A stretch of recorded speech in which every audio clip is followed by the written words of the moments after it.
Bakbakan na naman sa Sulu at gaya ng dati, mga inosenteng sibilyan na naman ang apektado. Ano na naman ba ang dahilan ng gulo? Sa halip na maglaro at magpakasawa sa kanilang pagkabata, kinakalakal na ang mura nilang katawan. Kumustahin natin ang mga bata na paslit pa lang, may responsibilidad ng kumita para sa kanilang mga kapatid at mga magulang.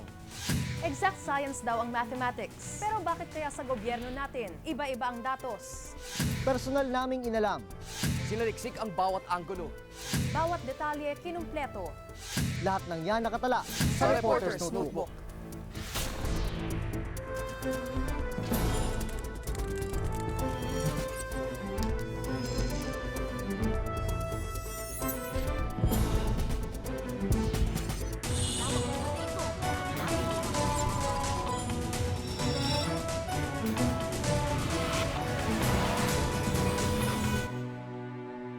Bitbit ang anumang kaya nilang dalin, tuloy sa paglikas ang mga residente ng Sulu. Ang dahilan, nagmistula na namang playground ng militar at ng mga rebelde ang kanilang barangay. Alamin ang mga kwento ng mga taong sawa na sa gulo sa aking Reporter's Notebook.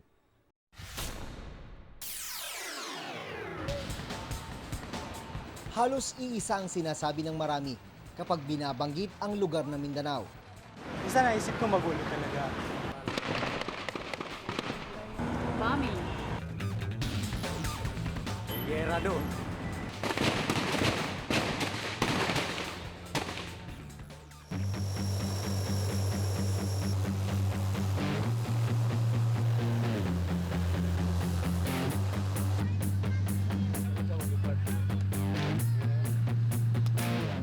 Surrender or nothing. Yan ang stand ko ngayon. Sunod-sunod na atake ang ginawa ng Miswari Breakaway Group sa Jolo, Sulu. Ang sagot ng militar, all-out war. Ang tumatayong pinuno umano ng Miswari Breakaway Group, si Ustad Javier Malik. Hustisya ang hinihiling ng grupo para sa pamilyang pinaniniwalaang minasakit ng militar sa bayan ng Indana noong February 1. Nagmasakil naman sila. Nagmasakil sa Iminilip. Namatay ang bata, namatay ang babae, ay tapos the ang issue, walang kahulugan lahat. So, napilitan kami gumawa ng ganito. Nakukuha ko rito kung ano yung magiging desisyon. Pero duda ng AFP at ng mga lokal na opisyal dito. Ang pagwawala ng mga rebelde ay may kaugnayan sa patuloy ng pagkakabilanggo ng kanilang leader, si dating MNLF chairman at dating armed governor Nur Miswari. Kinukondem namin ang attack na yun. Ika nga, yung dahilan na yan, hindi sapat na i-attack nila yung seat of government ng Panamaw at hindi kasali sa gulo yun. Ito yung Siit Panamaw. Dito yung unang lugar na inatake ng Miswari Breakaway Group at makikita natin yung mga naiwan sa mga ginawa nila rito. Para na itong ghost town. Nakabibingi ang katahimikan. Ang tangi na lang naiwan ay mga bakas na matinding bakbakan.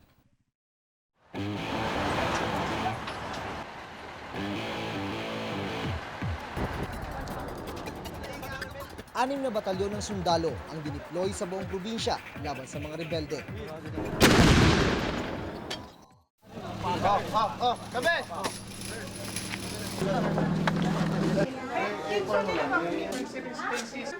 February 10, natsyempohan namin sa Sulu Provincial Hospital ang mga sugatang sundalong ito. Nasabugan sila ng mortar ng mga rebelde.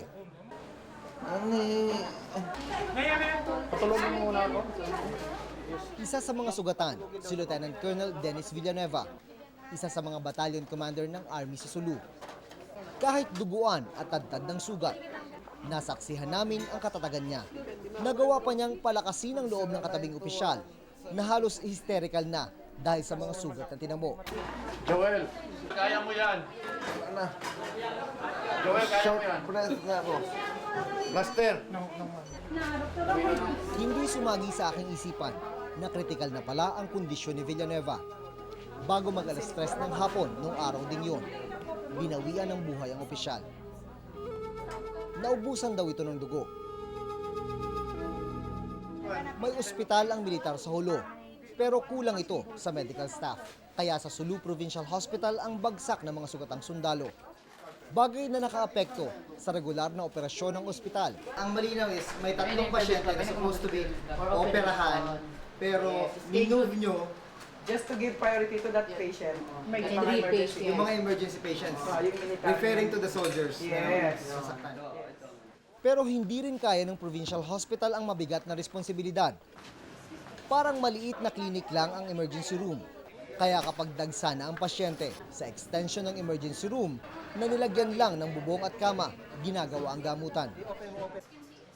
Iisa lang din ang operating room. Ayon sa mga empleyado ng ospital, isang sundalo na kasamang nasugatan ni Villanueva ang namatay dahil hindi agad na operahan. May nakasalang pa raw kasi doon sa loob ng operating room.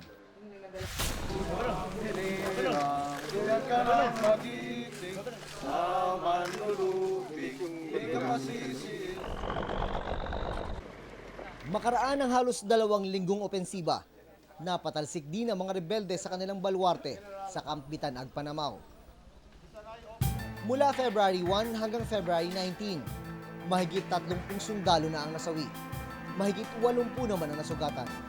Hindi pa riyan natatapos ang bilangan. May mga inosenteng sibilyan. Sila ang nagdurusa sa gerang wala naman silang kinalaman. Mabilis silang umalis sa Panamaw. Karga sa sasakyan ang lahat ng kanilang gamit, pati na rin ang mga alagang hayop para makaiwas sa bakbakan. Ang kadalasan nilang takbuhan, mga evacuation center.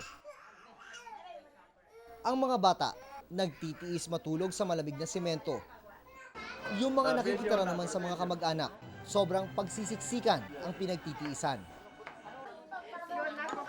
Ang tirahan na dati ay para lang sa isang pamilya, ngayon nagiging 10 na ang nakatira. Mas masaklap ang katayuan ng mga kabataan. Nahinto na naman ang pag-aaral ni Al-Najib Paway. 2 linggo na kasing sarado ang kanyang pinapasukang eskwelahan sa Panamaw. Kasirang pag-aaral. Dahil ang mga military at basayap ay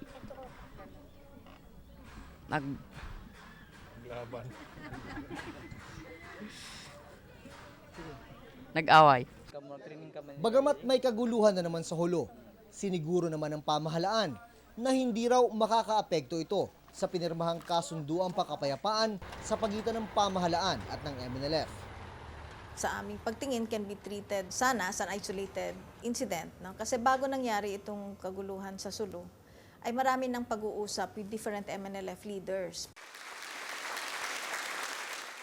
Noong 1996, pinirmahan ni MNLF Chairman Nur Miswari ang peace agreement sa panahon ni dating Presidente Fidel Ramos. Sa kasunduang ito, tapos na raw ang labanan. Pero hindi lahat ng miyembro ng MNLF ay naniniwala na tinutupad ng gobyerno ang nakasaad sa peace agreement. Isa na rito ang Bangsamoro Party. Anila, napabayaan daw ng pamahalaan ng Mindanao. Maski saan mo tignan, maski saan anggulo na pabayaan ng Mindanao. Politically, socially, economically, lahat yan. Dahil daw sa kapabayaang ito, ilan sa mga Muslim ang minabuting lumisan sa kanilang lugar. Tulad na lang mga nakatira sa Kulyat Muslim Compound sa Quezon City. Kaya naman nais nilang tingnan mabuti ng gobyerno ang ugat ng problema sa patuloy na kaguluhan sa Sulu. Magkawawa yung mga military natin, magpatayan sila, mga kapatid natin Muslim, magpatayan sila, magkawawa yung mga family nila. Ano ang result nila, both side sila? Victim sila, both side sila. Sa pagdaan ng panahon, napag-iwanan daw ang Mindanao. Hindi naman sila well represented sa government, yung mga Muslim, no? Tingnan natin ang ating Senado ngayon, wala naman Muslim dyan. Isa lang, ilan-ilan lang ang galing sa Mindanao at kung sakali man, hindi naman dun sa Islamic parts o dun sa southern part, sa parts ng Mindanao na Muslim population pa rin ang nagdo-dominate. Bukod dito, kakarampot din daw ang pondong inilalaan sa lugar kumpara sa Luzon at Visayas. Sa kabuuang 907.6 billion pesos na proposed budget ng bansa sa taong 2005, 146.8 billion pesos ang sa Luzon, 75.2 billion pesos ang sa Visayas, samantalang 93.3 billion pesos ang sa Mindanao. Kung titingnan mabuti, maliit pa rin daw ang nakalaan sa Mindanao. Paghahatian pa kasi ito ng 6 na rehiyon, di tulad sa Visayas na 3 rehiyon lamang ang maghahati. Bagamat malayo ang Hulo sa Maynila, lahat ng Pilipino raw ay apektado ng nangyayaring kaguluhan doon, kahit sa ibang bahagi pa ito ng Mindanao. Imbis na ang magpatuloy yung mga development projects, lahat yan nadi-disrupt. Kasi natatakot ang mga tao na pag sinabing Mindanao, maski na sa Hulo lang, lahat, buong Pilipinas apektado na. Nag-i-issue na ng warnings ang mga foreign governments na yung mga tourists nga iwasan muna ang Pilipinas. Noong 1970 hanggang 1996, gumastos daw ang gobyerno ng mahigit 70 billion pesos para sa giyera. Lumalabas na kada araw, gumastos noon ang gobyerno ng 7.1 million pesos. Katumbas na ang isang araw na gasto sa giyera, ang pagpapagawa sana ng 28 pabahay. 4 na beses na akong napunta sa Sulu, pero ngayon ko lang nakita ang itsura nito mula sa itaas. Kamangha-mangha ang ganda ng probinsya. Pwedeng-pwede itong ipangtapat sa mga world-class tourist attraction. Ang problema, ang kadalasang naaalala sa probinsya ay karahasan at kaguluhan. Kaya usad pagong ang pag-udlad ng probinsya. Kung mabibigyan naman ng karapatan ang mga batang nasa Mindanao na pakinggan sila, ito lamang ang panawagan nila. Kapayapaan para sa kanilang kinabukasan. Ako si Jun Veneracion at ito ang nakatala sa aking Reporter's Notebook.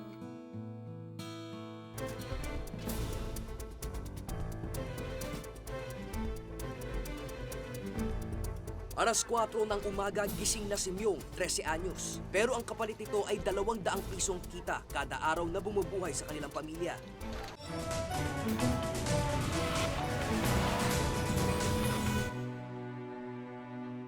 Naroon sila sa dagat, minahan, sakahan o lansangan imbis na sa paaralan. Tinatayang nasa 4 na milyon na sa mga batang Pilipino ang nagtatrabaho sa kanilang murang edad.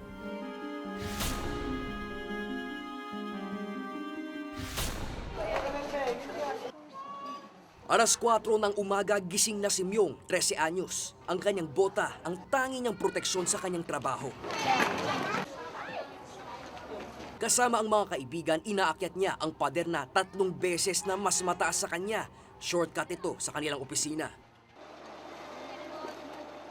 Dito kumukuha ng grasa si Myong at ang kanyang mga kaibigan. Humuhukay sila ng lata, bote at plastik na maibebenta. Nakasusulasok ang amoy ng basura. Tumatalsik pa kuminsan sa kanyang mukha ang katas ng mga nabubulok na pagkain. Pero ang kapalit nito ay 200 pisong kita kada araw na bumubuhay sa kanilang pamilya. Perang pampaaral sa mga kapatid, pambili ng kanilang pagkain at gamot para sa ama. Bakit napunta ka dito? Hindi ka nag-aaral, hindi ka naglalaro na lang, nagtatrabaho ka pa? Sakit po kasi papa ko eh. Kaya Kaya po nandito po ako. Ha? Naghahanap buhay.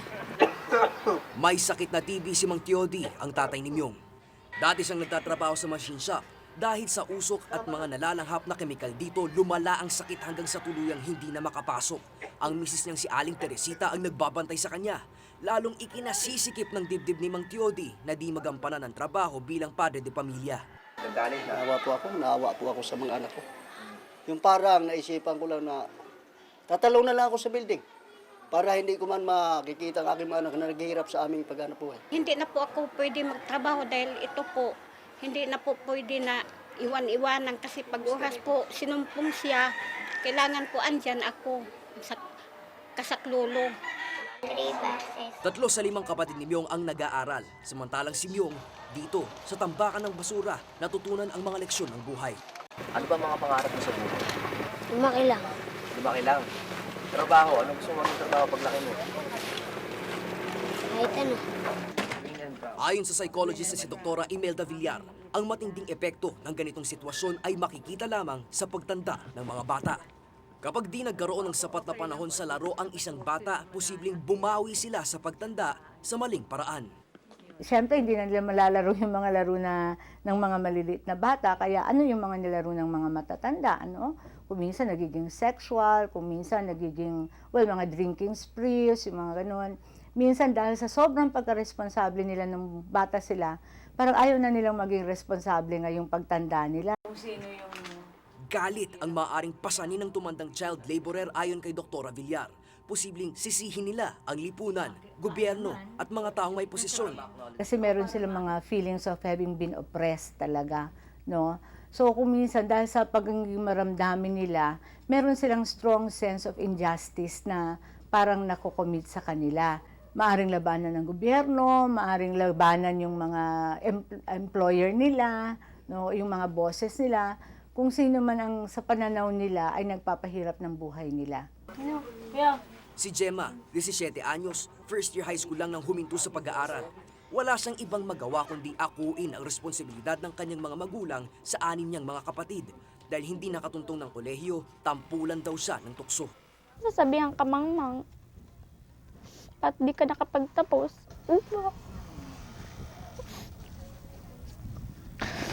Wala po kong tunay na kaibigan. Except lang po ngayon. Tsaka lagi po ko inaasar. Pero ngayon higit na mahalaga kay Gemma ang kumita, lalo pat 4 na buwan na siyang buntis. Kaya naman panay ang pagbabanat niya ng buto, nariyang nagbebenta siya ng halo-halo. At parang walang kapagurang halos 1 kilometro ang araw-araw niyang nilalakad makapasok lang sa barangay. Malayo po kasi sa 45 minutes po siya nilalakad mula sa hanggang barangay. Isa ring barangay volunteer si Gemma. At bago umuwi, kinokolekta muna niya ang mga tirang ulam ng mga kasamahan niya sa barangay. Ito ang ipampupuno niya sa kumakalam na tiyan ng kanyang mga kapatid. Masaya po kasi po nakikita mo pinagagawa yung pagkain na kinukuha mo. Ito na lang po ako. Ikaw? Mabait po siya. Pinapakain kami. Ano pa? Tapos po inaalagaan kami. Anong gusto mo sabihin kay ate? Mahal ko siya. Sa ilalim ng Republic Act 9231, ipinagbabawal ang pagpapatrabaho sa mga minor de edad, lalo na kung ito ay mapanganib sa kanilang kalusugan, kaligtasan at sa buhay.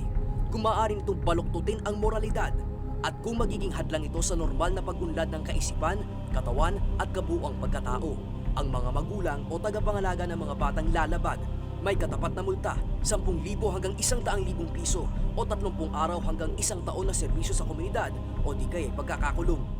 Sila ay pwedeng i-fine at saka ikulong. Depende sa bigat ng pinasok ng kanilang anak. 1 year to 5 years ang alam kong maari nilang i-imprison o mapunta sa kulungan. Rescue yan, karamihan. May mga programa ang DSWD para di na isapalaran pa ang mga bata. Ipagagamot daw nila kung malubha na ang mga magulang. Kung wala namang trabaho, bibigyan nila ng puhunan at tuturuang palaguin ito. Aarugain din ng departamento ang mga anak at tutulungang makapag-aral. Napakasarap pakinggan, pero sinampal ng katotohanan sina Winnie at Wilma nang sumangguni sila noon sa DSWD. Kapwa babae, may edad na, tumatayong nanay at tatay ni Botchok, 15 anyos. Wala silang trabaho kaya si Botchok ang kumikita ng 100 piso kada araw sa pagbobote. Humingi raw sila ng tulong noon sa DSWD para mabigyan ng edukasyon ng anak-anakan na grade 1 lang ang natapos. Bago pa man umusad ang diskusyon, pinanghinaan na sila ng loob. Ayon sa social worker na di na nila matandaan ang pangalan, kapag kinupkop at pinag-aral nila si Botchok, baka daw mahawa siya sa mga kalokohan ng iba pang mga batang nasa poder ng tanggapan. Doon na niya walang matututunan ng kabataan doon sapagkat halo-halo ron mga bata ron. Iba-ibang nasyon. Ganun. Ngayon, ang ganun po ba? Siyempre, bilang isang magulang, natakot naman ako. Medyo sumama din ang loob ko kasi, siyempre, ang pagkakaalam ko sa DSWD, pagka dumaing ka, lalo't problema, lalo na nga sa mga katulad ni Butchok, akala ko talaga matutulungan. Pero si Botchok, kontento at masaya sa kanyang sitwasyon. Mataas ang tingin niya sa sarili dahil malaking tulong siya kina Tatay Winnie at Nanay Wilma. Lagi po nila ako inaasikaso. Darating ko, dyan na po paghanda na po nila ako ng hapunan. Mamahinga na po ako. Gisingin po nila ako pag ulit, pagkakain. Yan na po sabi ko sa kanila. Nararamdaman mo yung pagmamahal nila? Opo. Sa mga child labor na... Aminado naman si Secretary Dinky Suliman na may mga pagkukulang ang ilan sa kanilang mga tanggapan. Kung hindi man sa Department of Labor hindi nyo alam, pwede rin magsabi sa DSWD at aming iugnayin ang Department of Labor. Dahil ang ginagawa dyan, nire-rescue sila. Kinukuha sila mula sa ganyang klaseng mga sitwasyon At kami, ang aming bahagi dyan sa effort na yan, ay pagkuha sa mga bata at pagtulong na ma-rehabilitate ulit sila sa pamamagitan ng pagtulong na makapasok sila muli. Para sa mga may nais daw ilapit sa DSWD, maaari raw tumawag o mag-text sa kanilang hotline 0918-912-2813. Ako si Carlo Lorenzo at ito ang nakadala sa aking Reporter's Notebook.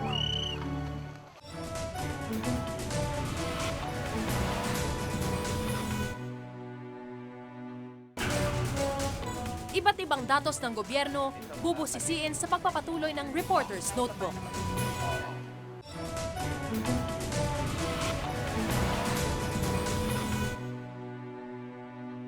Survey Statistics Demographics. Pagbibilang lang ang nasa likod nito. Pero kung susumahin, iba-iba ang datos ng gobyerno. Kung minsan pa nga'y panahon pa ni Mahoma ang gamit nilang numero. Anong klaseng mathematics ba ang gamit ng ating mga eksperto?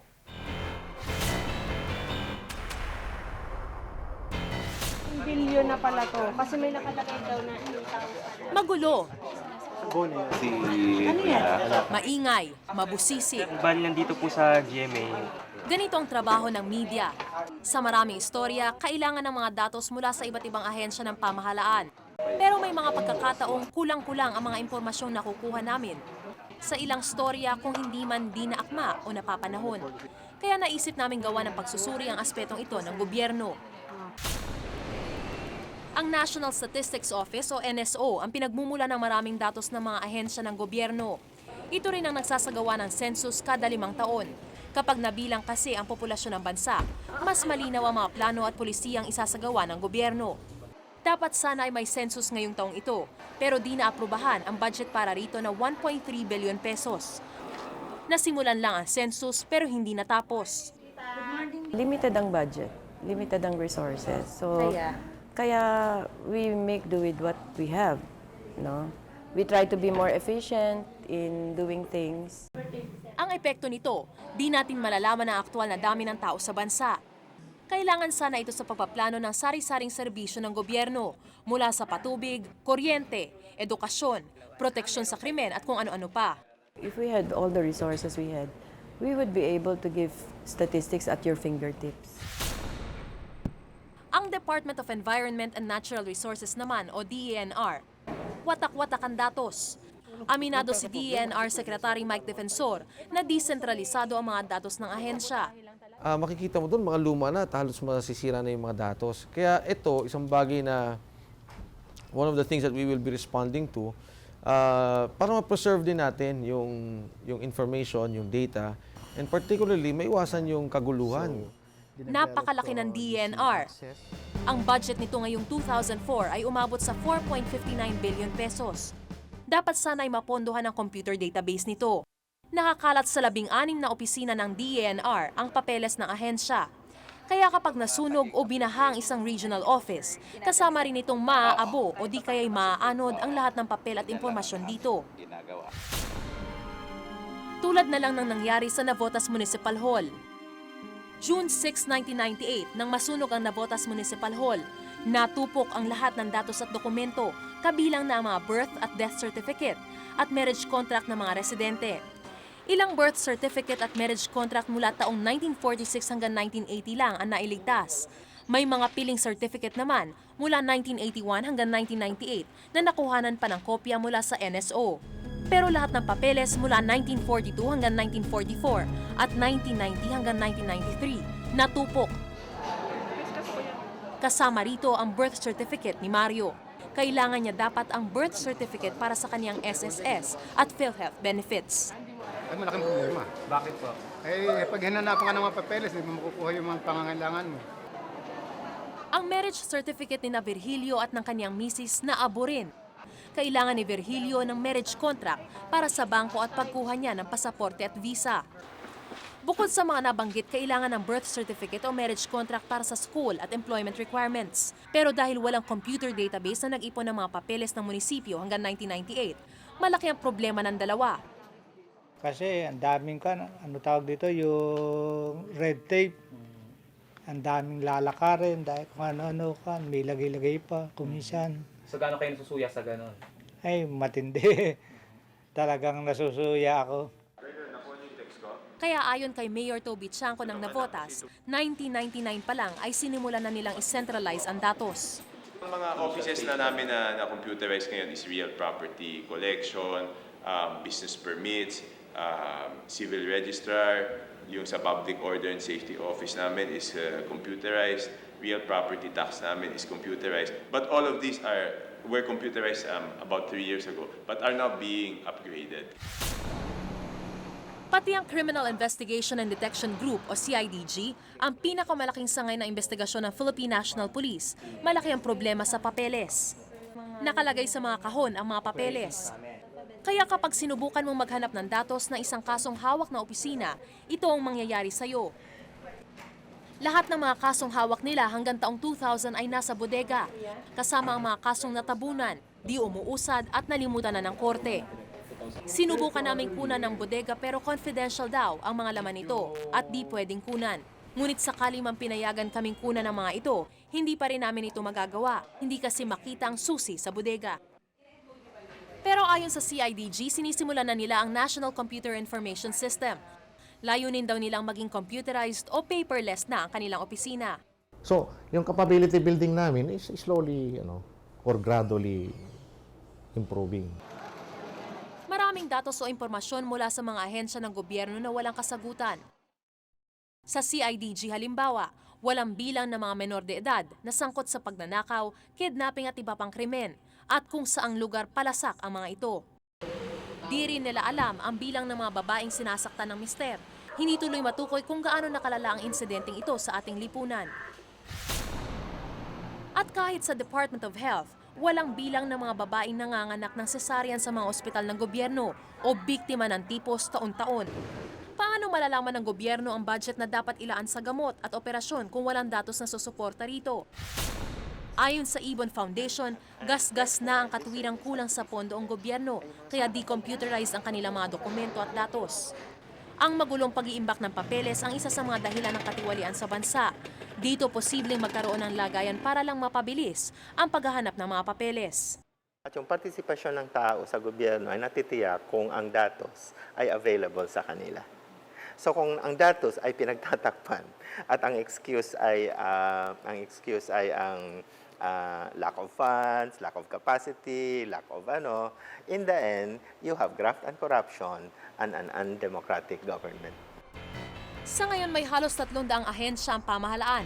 75 rito ay may computer database na at 172 ang di pa sentralisado.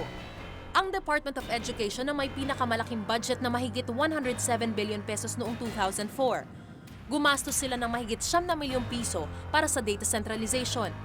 Ang Office of the Vice President naman ang may pinakamaliit na pondo sa halagang mahigit 80 million pesos noong nakaraang taon. Gumasta sila ng mahigit 76,000 piso para sa computerization. Sa unang tingin ay numero lang sa papel ang mga estadistika, pero magugulat ka sa laki ng epekto nito sa ating lahat, sa programa ng gobyerno, sa estado ng lipunan, at sa mga ordinaryong Juan at Juana na bumubuo ng mga datos na ito. Kaya ang panawagan namin sa kinauukulan, gawin sanang napapanahon at makabuluhan ng impormasyon at maayos na rin ang mga dinadagtang datos. Ako si Maris Umali at ito ang nakatala sa aking Reporter's Notebook.